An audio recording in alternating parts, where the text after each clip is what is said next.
coming up in about 2 weeks or so. It is going to be live everything, including the National Hockey League. Bill Daly is the Deputy Commissioner and Chief Legal Officer of the National Hockey League after the return to play agreement and CBA extension were agreed upon. Bill is joining us now. Bill, it's great to talk to you. I watched your we had Donald Fear on Monday. I watched your Zoom conference call Saturday afternoon with Matthew Schneider, Gary, and Donald. I'm guessing you had 3 coffees during that press conference. Am I wrong in that guess, Bill? Yeah, it was. I know it was a lot. It was a couple. It was a rough couple of days leading up to Saturday, but got to exhale a little bit on Saturday, and I thought this week would be a little less busy, but so far not so lucky. All right, well, walk us. All right, let's. As Gary said, you reached the end of the beginning when you guys finalized Friday and congregated Saturday. Let's talk about the beginning of the middle here. How many NHL employees do you have on the ground right now in Toronto and Edmonton, both at the arenas and in the hotels? Paint a picture for us. What's that like? Yeah, it's a good question. I couldn't give you the precise number, but I think we're upwards of 20 to 25 people who are representing our interests in the 2 hub cities on the ground, both in Edmonton and Toronto. That includes direct number of NHL staff, but also some third-party contractors who we're bringing in to help set up the bubble. So people are on the ground and running, and I had a couple Zoom calls already today, and so far no issues. And we keep our head down and keep charging forward.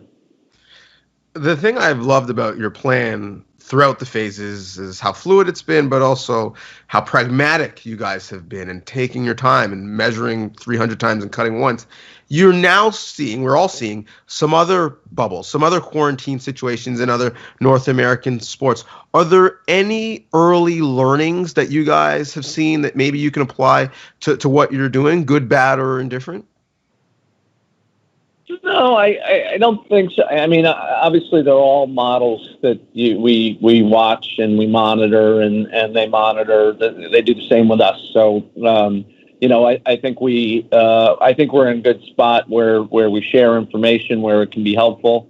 I had a conversation with somebody from the NBA yesterday on some of the things they're dealing with and that we might have to deal with when we get to our bubble situation, and how we propose to handle it versus how they handled it. So, there's a lot of exchanging of information.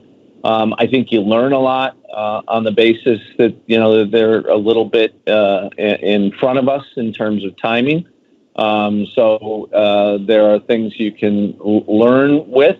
But I do think there are differences associated with the various return to play plans from the various leagues. And I think you have to be cognizant of the differences in the sport and the differences of how we're creating, for us, 2 bubble cities and teams in their own markets during a training camp period. So you have to focus on this on a day-to-day basis. I'm focused to getting to tomorrow and hopefully a bunch of tomorrows until we get in the bubble, because I think once my firm belief is once we're in the bubble, our risk level reduces, perhaps materially. So let's knock on wood. Let's get there. Bill Daly, Deputy Commissioner of the National Hockey League here on Tim and Sid. Bill, this is a tough one for you to answer because you can't get in other commissioners' heads or other leagues' heads, but I am getting a distinct feeling here when you see the numbers roll in from Florida and Texas and other states in the United States. Your plan is the envy of a lot of other leagues. Are you getting that impression speaking to other people? You know what? You're right. That's a tough one to answer because I'm sure we all wish we weren't in this position, and you're called on to make decisions at different points in time. And as I said, as I alluded to, maybe we were fortunate that we were a little bit behind the timelines of some of the other sports in terms of being able to get our players back and through a training period, and we were able to make decisions based on the circumstances that presented themselves at the time, and maybe we got better time than others may have.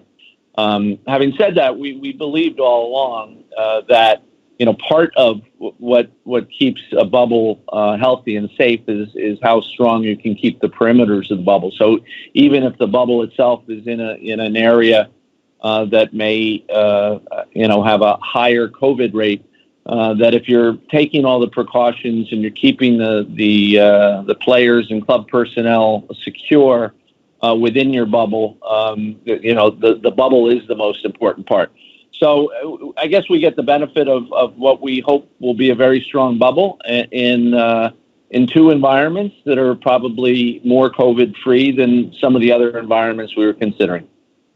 One of the distinct choices that you guys made that are different than the other leagues is the unfit to play designation, deciding that any player who is absent, it's not going to be given a reason why, so people don't start to speculate further about, the privacy players should enjoy around COVID-19. Other leagues haven't done that, and people and reporters have speculated and reported without athletes being the ones to say why they are fit or not fit. What was the genesis of that decision, and what really were you trying to do and trying to safeguard in coming to that conclusion?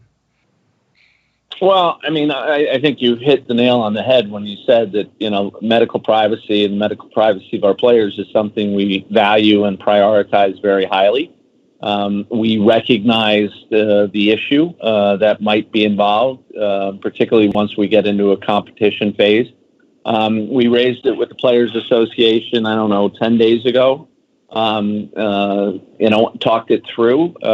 They brought it back to their constituency and talked about it with their constituency, and we got back in touch and we developed this policy. Now, we'll see how it plays out. We'll see how it evolves, and we'll see how it's, how the clubs handle it, how the players handle it, and whether there'll be any variations either proposed or needed along the way. But we thought it was the right resolution for the issue we were dealing with, at least at the time we were dealing with it. I would say it's probably somewhat consistent with how we approach injuries generally. As the media knows, they often like us to be far more specific on player injuries than we tend to be and have been over the last 5 to 10 years. For what we think are good reasons and good reasons that might outweigh the good reasons on the other side of the equation. So, we think the policy is the right one for us, and it does safeguard the medical privacy interests of our players. August 1st is the NHL's return to play date officially. Bill Daly, Deputy Commissioner of the National Hockey League, joining us here on Tim and Sid. The one thing, Bill, especially as Major League Soccer began their journey in Orlando, you noticed quickly is that the schedule moved a bit. Now, Major League Soccer had the luxury of being able to move some games here. I'm looking at your sched. I don't see the wiggle room. What happens on August 1st, 2nd, 3rd, 4th, especially that first week where seeding games and qualifiers are happening, if you have to postpone a game? What's protocol? Well, I think our benefit is, the endpoint doesn't necessarily have to be the endpoint we're projecting, right? So if we have to shift games, we can shift games. We can move them later in the calendar. We can move them a day. We can move them 3 days. Obviously, we're going to have to be cognizant of what's going on in the other bubble and whether we need to shift consistently to maintain balance as between the two bubbles. But I think we've got flexibility. We may not have flexibility within any particular day, but we have flexibility within the week, within the month, and within the period of time we need to finish or we want to finish this tournament. In this country, Olympic participation around hockey is always something that people want to discuss, specifically in your negotiations. Was that a concession from the league to the players, or is that something the league was really motivated to further explore? That's a fair question. I mean, obviously, the Olympics has always been an issue that has brought a lot of different opinions from a lot of different people and stakeholders involved in our game.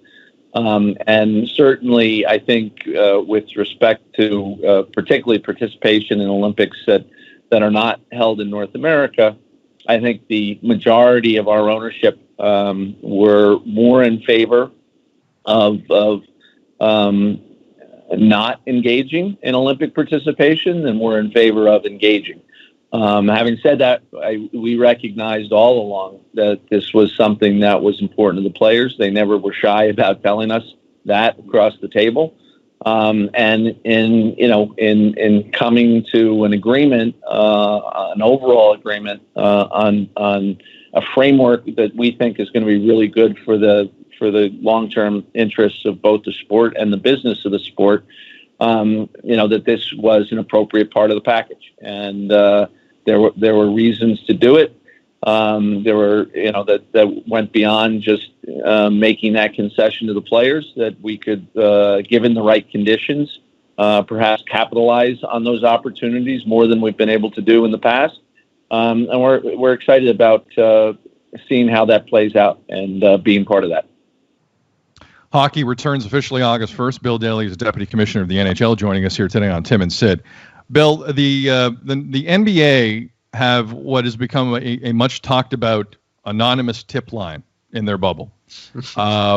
Because, listen, I mean, it at times it's kind of funny to talk about, but it's also a pretty serious thing. And if you need to hold a lot of people accountable for this to work. Any talk of that for National Hockey Leaguers in either hub, Bill, or are we going by the honor system here?